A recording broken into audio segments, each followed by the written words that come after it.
Hey guys, Brian Goes Blue. And Coco too. Back in with another movie shoot video like for you tonight. And tonight we're seeing Friendship. Yeah. So this one looks pretty funny. Yeah, it's rated R. Rated R. It's a comedy. A24. Tim Robinson, which I didn't know he was on SNL like 2012 to 2016 I was reading. I just know of him as like kind of just like a comedian basically. Yeah. And then Paul Rudd is great in everything. Yeah. Yeah, I guess they just have like a real dark, dysfunctional friendship or something. Yeah. I don't know. We've seen the trailers a few times, but we don't know too much about it. I read up on the synopsis. It's basically like Tim Robinson's character is like has a new neighbor that moves in, which is Paul Rudd, and as their friendship blossoms, they realize that it's like they're doomed basically. So maybe it's like a dark I love you man, but also a comedy. Yeah. I don't know. Yeah, like we don't know that much about it just from what we've seen in the trailer, so should be interesting. Some people really love it and some people think it's like too dry and stuff, but I don't know. I like that kind of comedy. Yeah, we usually do. So I think it'll be pretty funny. Yeah. Yeah.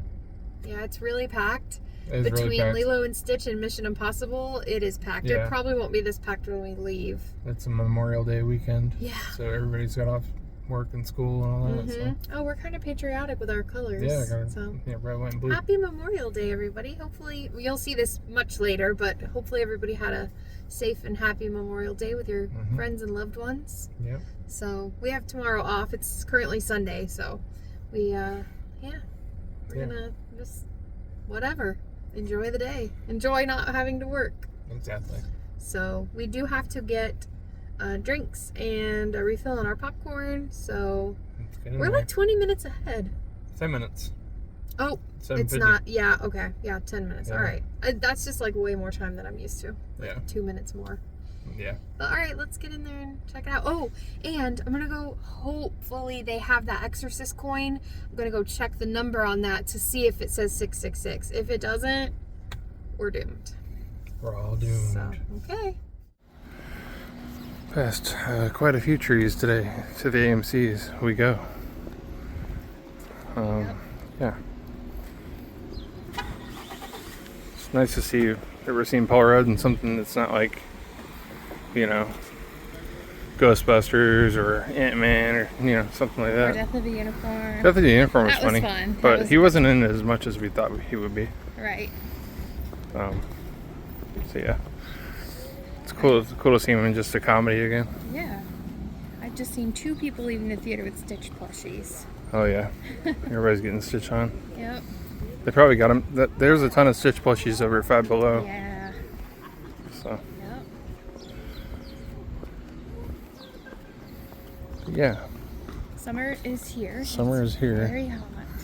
Yeah, and they started letting, I think 13 and up get A-list passes, so there might be a lot more kids in the movies this summer. Yeah, for sure. Yep. Well, no poster for Friendship up, so we'll just put one in here. We'll give you our thoughts about the movie in the car. And we're back in the car. Oh, yeah. So, Friendship. It was so good. That was really good. I kind of wasn't sure if it would be, like, I mean, funny. Like, it's a comedy, but I didn't really know what to expect. And we were laughing the entire time, along with our theater. It was definitely our kind of comedy. It was definitely. Really good. Like, the theater was laughing at all the right moments, but then we were laughing on top of that. Like, I feel like we were laughing the most out of everybody in the theater. Like, there were parts where we would chuckle and, like, nobody was doing shit.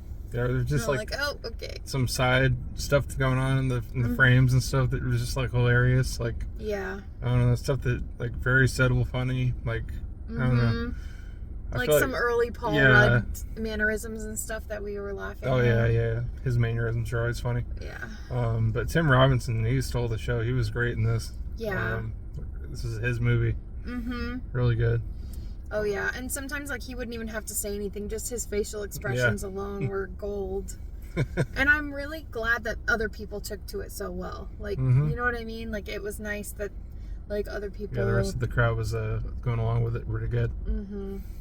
And our theater was packed too. So yeah, we were in a small good. theater, so it was good. It seemed like a lot of people were here for Mission Impossible and Lilo and Stitch. Like you could just tell. Well, you could tell with the Lilo and Stitchers because they had like the gear on and stuff. But one thing I will say, still got to get that A-list and the stubs, and we really want to do a video on that of like the perks of being an A-lister and all that stuff. Tonight, that really paid off. When we left you guys, we had like, 10 minutes or so. We got in the theater. They didn't have the clearance out. It's gone, so we'll never know about the 666 coin. Never know about that. If you don't know what we're talking about, go check out our last video. Mm-hmm. Last video? Yeah. Okay. But anyways, the perk was we saw that there was no line in the, is it the stubs? The premiere lane. Oh, it's the premiere lane. You have to be A-list for that? A-list. Okay, that's what I thought. Yeah. Nobody in that line at all. Premiere or A-list? Yeah, nobody in that line at all. And then the main line was like snaking around. It almost makes you feel kind of bad because there was a lot of people waiting there. We just went straight up. They took us next, and like we got our popcorn, and boom, we were in. Yeah, well, you could tell most of the people that were here tonight were people that hadn't been in the movies in a while. Mm-hmm. And they definitely didn't have like an A-list pass or anything like that. Yeah, no, like they weren't like carrying a bucket or anything, like, or they had kids with them. But it was nice. You know, I don't mind a packed movie theater. I think it's so nice seeing that people are still coming out and watching movies in a day of everything streaming, and no offense to streaming because we do that as well. Yeah. It's nice to really come out and support the movies and like just see it in a theater. Well, and our theater had the proper etiquette too. Nobody was like really loud or like obnoxious or anything like that. Right. They were just watching the movie. Perfect. Yeah. It was perfect. But you got Tim Robinson's character, I forget his name in the movie. Fuck. Man. Usually I'm pretty good with that. I know Paul Rudd was Austin. Is it Charlie? No. Keep going and I'll investigate. Or something. But anyways, he was like he's having trouble with his wife, and his wife is Kate Mara, and he's having trouble in their relationship and like trouble connecting with his son. And then all of a sudden he notices that Paul Rudd lives down the street because he gets a package from his neighbor in the mail, you know, like how they shipped to the wrong address. Yeah. So he takes it over to him, and then they become like instant buddies. And then stuff goes awry, of course. And he wonders why. Craig. You know, Sorry. Craig, yeah. It really was like I Love You Man. It was like I Love You Man unhinged. A little bit like darker. Oh gosh, yes. But like, sorry, you keep going. It's alright. You keep going. So he was just like, they just become instant buddies, and then all of a sudden stuff goes awry. Like some stuff happens, and the shit hits the fan with their relationship, and he wonders why, and it just goes downhill from there. It's really a funny ride. It had Banshees of Inisherin vibes for a little bit there. And then it totally had Barbarian vibes. There was a part that was like legitimately making me like scared. Like the tunnel parts. Yeah. Like, and the music they were playing, like it wasn't, for a minute it wasn't comical. Like my heart was pounding and I was like, oh, this is like kind of creepy. Like I liked that a lot. But this movie was really cool because it was so relatable. Like, there were many, many times where I feel like it was so relatable. Yep. And it just felt like, oh, wow, this, like, happens to normal people, like, probably all the time. Like, you know, wanting to belong, feeling left out, wanting to, like, have a friend group to belong to, feeling like you feel awkward and weird and, like, I don't know, just... Yeah, especially, like, getting a little older, like, 30s and 40s, of course. And, like, trying to fit in with, like, people at work, you know, and... having like different friend groups that you do different things with. I don't know, it just was it was really relatable, and some of this shit was just off the wall crazy, like not relatable at all, but just like, wow, that really happened. But I think that I'll give this a 4.5. Really? I'd probably like go full 5 stars with it, but I feel like I need another watch, and of course I need that time to like process. But I could definitely see us watching this like it's over and over. 4.5 for me. Yeah, good. I'm glad. Yeah, and I think it's one that we'll be able to quote after we watch it a few more times. Oh God, we were quoting it during. Yeah. I forgot. Like I quoted one thing to you. Do you remember what I said? Shit. Oh, it was the last name. He's like, oh, I just said my fucking last name to you. Yeah. He's like called his wife and like, hey, this is Craig. This is Craig Waterman. Oh, I just said my fucking last name to you. I think it was Waterman or something. I don't know. Yeah. Okay, this isn't a spoiler, but did you get vibes? Were you feeling the whole movie like they were like separated, or that they were like in the middle of getting a divorce? But that like wasn't the deal. Yeah, I mean, it kind of felt like it was the deal. Like they slept in separate rooms. I could They feel were like selling the house. Yeah, they were getting distant. She was like talking about her ex-boyfriend, like casually. Oh, my ex-firefighter boyfriend. She was like going out to dinner with him and stuff. I think part of the premise was him having a friendship with another guy just because he was getting shit on so bad by his wife. Yeah, and like his kid. Had nothing really going for him in his life, like yeah, besides his job. And his kid and the mom and his wife, like the kid and the mom, they kind of had a weird. We'll just let you watch it. They kind of had a weird.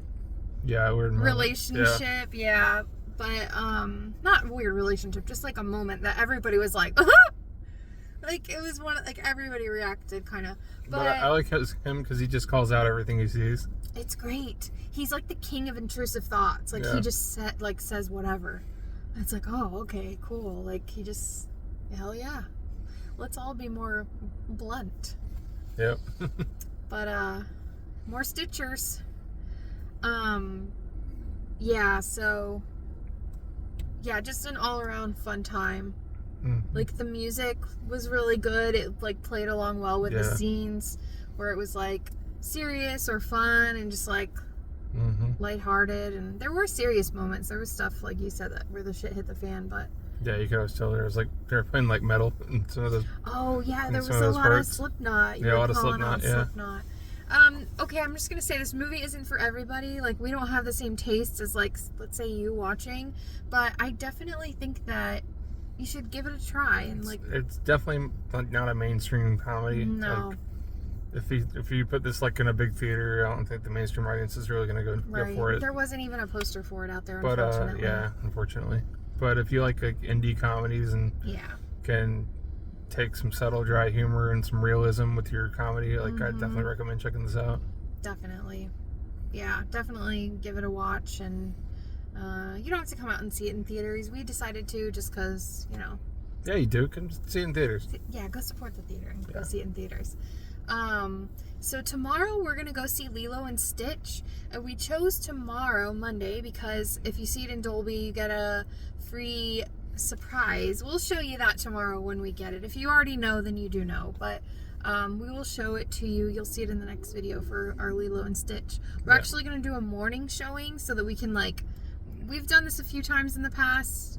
We get up early for a change on a day off and grab breakfast and actually come to the theater with our breakfast and see the movie first thing, and then we have the whole rest of the day. So that's what we're gonna do tomorrow. Yeah. Stay after the previews. You don't have to stay after the credits, especially if you have not one, not two, not three, not four. There's four. 4 workers come in to clean the theater. Yeah. He was calling the guy off. He got in trouble. There was one kid that was going up the stairs trying to clean when we were the last people sitting in the theater, and he's like, come back down. I think he was training them. Come back down. You can't clean until they're gone. But what's funny is I don't give a shit if they're cleaning around me. No, they've done that before, especially in Dolby. Maybe because of the turnaround time is quick. I don't think the kid knew, but they've done that plenty of times. And I guess they're not supposed to. We don't care. Well, I mean, they got to just wait till after the credits, really. Yeah, that's true. Yeah, the one. Okay, so the guy that was in charge, that yelled at the kid, he's the one that came into the theater and disrupted the actual movie. He was the one. He was the one that was barging in a little too soon. At least 10-15 minutes before the movie was up. Little fucker. Maybe he just wanted to see Paul Rudd in a really funny scene. You have to see this. I would name drop an actor's name and a movie, but it would be way too obvious. I think you know what I'm talking about. But yeah, really fun, really funny. I can't wait to watch it again. Yeah. Hopefully we get a physical release for this. We should, right? It's I A24. should. I mean, the only one that A24 hasn't put out that I want to have them put out is Y2K. They put out the they put it on a VHS. It was like limited and sold out real quick. Gosh, we had so much fun with that one too. Yeah. Yeah, we had a lot of fun with that. It's just like I said to him, I was like, man, we haven't had like a funny movie like this. Yeah, there hasn't been a good comedy like this in a while. Yeah, so I think you can tell we really enjoyed it. Yeah. Hopefully you go and check it out. Let us know if you do. Let us know your thoughts or whatever.